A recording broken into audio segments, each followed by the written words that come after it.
Honestly, the game is fine, but I have come to realize that other humans are garbage. Good job. Took you 450 hours of playing this game to realize that. Congratulations. Projectile invalid.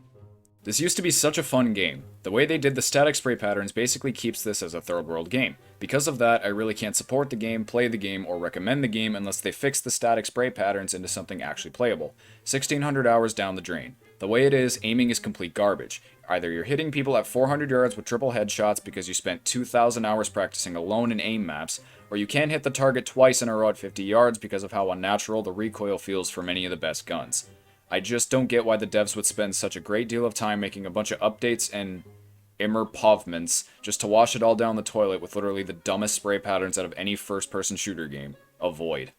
Pro. Can be fun, can be rewarding. Con. The fun is constantly drained and destroyed by other players. Rust is extremely difficult to play if you cannot spend a significant part of each day online keeping your hard-earned stuff safe. Offline raiding is a curse for the casual player. You just can't get anywhere if you only play a few hours per week. God forbid you are a solo. You spend 3 hours building the most minimal base to simply start an existence, then come back 2 days later to find it destroyed / griefed or taken over.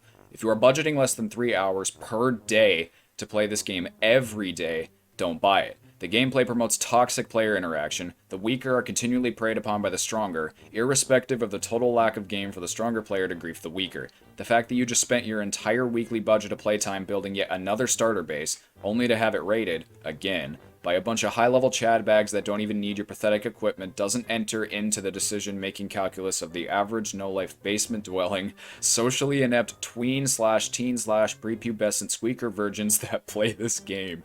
You have been warned. Good God. If you're a cheater, you'll love it. If you're an honest player, grab the back of your knees, touch your forehead to the ground, and brace yourself for some serious butt hurt. Aw man, don't you just love when you get the really, really long ones? I know I do. Here we go. This game doesn't simply have a toxic player base and community. This is more like a social experiment that legit trains you to be a remorseless psychopath sadist incapable of trusting anyone, and will beat every shred of human empathy out of you, surrounded by those people and betrayed at every opportunity. They will grind you down until you are so bitter that you join their ranks and perpetuate the cycle. You think I'm being dramatic? Think I'm probably just salty? I ran several clans over thousands of hours since beta, owned my own server, regularly upwards of 100 people working under me, and consistently dominated entire servers every cycle. I once had a clan member turn out to be a spy and pretended to by our friend for over a year before waiting until the perfect moment to strike when we had the most to lose. My group of 8 logged on to find thousands of hours gone. Something like this had happened to every single person I know who's played. Any potential this game once had has been ruined by the worst of humanity, and by the devs encouraging toxic behavior when they aren't being lazy and greedy, having popcorn with their sadism as the people they enable tear each other apart. Spare yourselves, this isn't worth it. You'll chase unobtainable goals for hundreds of hours, just getting taste of the potential that should have been realized. You'll either give up right away with the illusion shattered or worse. One day you'll realize you've been treating Fortnite v 0.1 like another job and have become one of the toxic people you hate. Good God, that was a struggle for me to read. This game is an absolutely horrible example of toxic community and poor servers. In most cases, halfway through a proper setup, a server would disappear from the history list, only to reappear with all my data wiped, beds gone, and player dead. Killed by Dumpy. Whatever that is. Loading is boringly slow in every case, it's usually competitive, and therefore also festing with cheaters that admins just can't keep up with.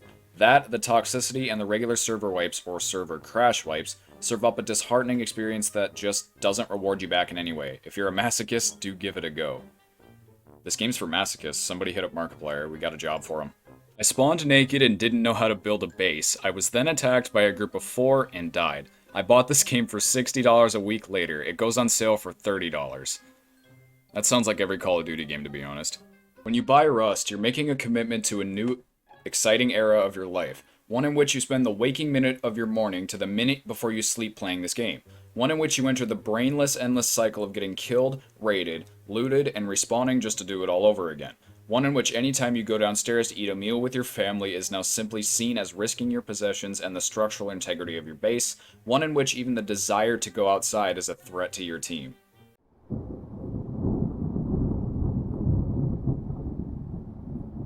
Imagine waking up to the sound of gunfire in the dead of night, with nothing but pants, A rock, some band-aids, and a torch.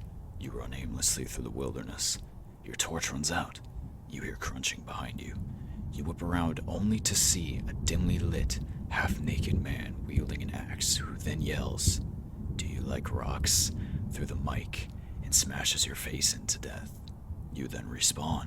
You are lucky this time. You've been alive for 3.5 minutes. You make it to a road. The road. You then see a man in full Kevlar body armor running at you. Naturally, you turn the other way and begin sprinting. To little surprise, you hear him laugh, "Lol, noob," through the mic as he unloads his submachine gun on you. Fast forward 3 hours of this. You respawn for the 50th time. After every wild animal, naked man, clothed man, zombie, and field of radiation has raped you of your soul, you grow cold inside. You and your rock bitterly smash away at trees until you see another man in full armor come up to you. He gives you a handful of valuable resources that you were never able to get on your own. You prance around like a little kid on Christmas with your new axe. You also find your 2 friends, who you have been looking for the past few hours. Things are great. Maybe you can actually enjoy this game now. Just kidding, you get shot to death with a bow and arrow by some cocky 8-year-old with aimbots. In short, great game, terrible, horrible people. Did you like my little horror movie narration? The game itself is pretty good. Game mechanics require too much grinding instinctually? The hell? But is bearable if you're seriously committed. The community is the downfall of the game, and I don't mean because of its toxicity. That's part of the crooked charm. The problem is the rampant cheating through the use of scripts and other applications. Development direction has led to power creep by making powerful guns easier to attain, newer monuments granting exponentially more loot, and too much map mobility facilitated by the mini helicopter. The dystopian survival atmosphere the game once had has completely evaporated. All that remains is a hostile playground where the only thing that matters is loot, and people won't stop at any cost to retain it. Holy Christ almighty, this is a long review. Okay, this is gonna be the one I end on because oh my god. Okay, you can do it. Let's dive into it. Strap yourselves in now because this is a long one. Rust is a game for clans, griefers, and streamers. Solo playing is either not possible or not fun. If you try to play solo, you'll be outnumbered by a clan within a week and griefed at every opportunity. It takes forever just to get the basics, especially solo. Server wipes are a joke because hardcore Rust players will dump 12 hours non-stop on the day of the wipe. I personally cannot justify doing that, and having to dump insane hours daily just to stay relevant in the game is more a chore than fun. The amount of time and effort required when solo is just not worth it. Success in this game is purely down to how much time you invest in it, so the servers will be dominated by either large clans or people who have no job and just play games all day. Solo means that not only do you have to farm 5 times more than a group without setbacks, but given that you'll be outnumbered in PvP and hunted/camped by griefers, this further increases the amount of time and effort you'll have to pour in to establish yourself. So you're probably saying, well, just form a clan. Rust is not a good game to make friends. It is long, punishing trials to do it. A typical Rust conversation is, "Hello, how's it going?" and then taking a bullet to the head. The average players are immature kids/teenagers only interested in griefing. You would have to be willing to die and be griefed over a dozen times just to meet half-decent human beings in this game. 1/3 of the people who you do manage to make friends with in Rust are not really friends at all, but rather backstabbers. With that said, the best way to form a group is to form one outside of the game ahead of time, because Rust itself is a magnet for emotional vampires. Dear God, I'm getting saliva buildup in my mouth because I'm reading so much. But if your group is not covering your base in shifts so that it is protected 24/7, then either a larger clan that has the manpower to patrol in 24-hour shifts will outperform you, or a tiny band of losers with no jobs will. Games should be fun. There's a difference between a challenge and a chore. A game where you have to invest days just to lose everything to toxic griefers is not worth the time and effort, and then everything is going to just get wiped away on top of that. Jesus, I need a breath. But this leads me to the final issue. Even playing this with a group and managing a few bases, it honestly got rather boring because you just run out of things to do. And maybe that is part of the reason why people are so toxic, because they got nothing else better to do in this poorly designed game. I play this game for a week once a year just to try out the new features and give it another chance. And if they were to actually resolve the issues, I'd be happy to switch my review to positive. But they still haven't made soloing any better, nor tackled the clan issue. The responsibility for that has fallen on the shoulders of third-party modded servers, so the devs can't figure out how to fix these issues after several years, and now they are releasing a DLC for $20 that will give people an advantage over those that don't buy the DLC, so Rust is going the pay to win route to make matters worse. Jesus, I am struggling.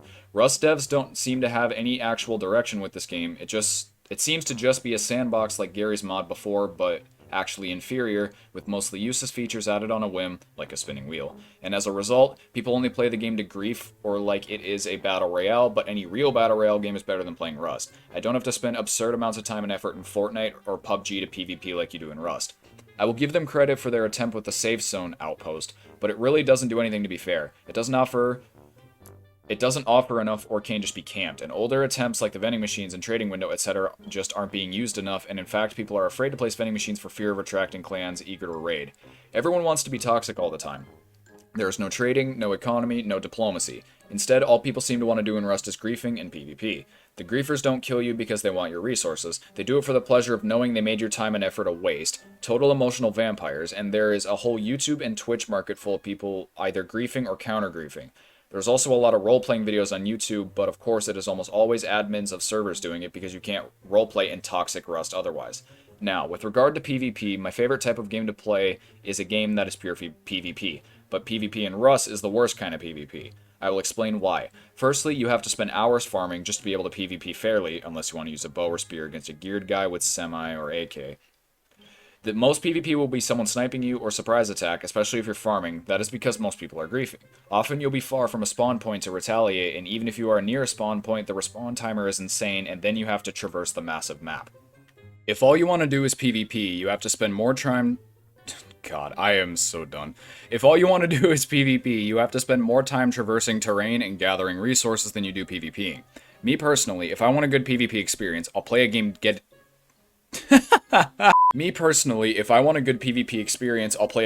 dedicated to it like Counter-Strike. You can jump into it and start immediately. You don't have to hunt or farm resources for weapons in Counter-Strike. If you die, your score is just lower. That is all. You don't lose hours of building, resource gathering, etc. You don't have to spend most of your time traversing a large map for little to no gain. Oh, excuse me, sorry, that was a good one. If Rust devs are okay with the current game, then that just tells me they are throwing a bunch of gimmicky crap together in a sandbox and calling it a game, but this is more of a chore to play. It is basically a part-time job with no pay, and given the flaws in Rust that will likely never be fixed, these flaws leave the door wide open for competition, so instead of spending hours playing this game and others like it, I could either play a better game, or even better, I could be programming and 3D modeling for an alternative game and making money. I say to anyone that can develop, you should take advantage of the situation as well, and make alternatives to games like this. With so many bad games being made, we need to make gaming great again.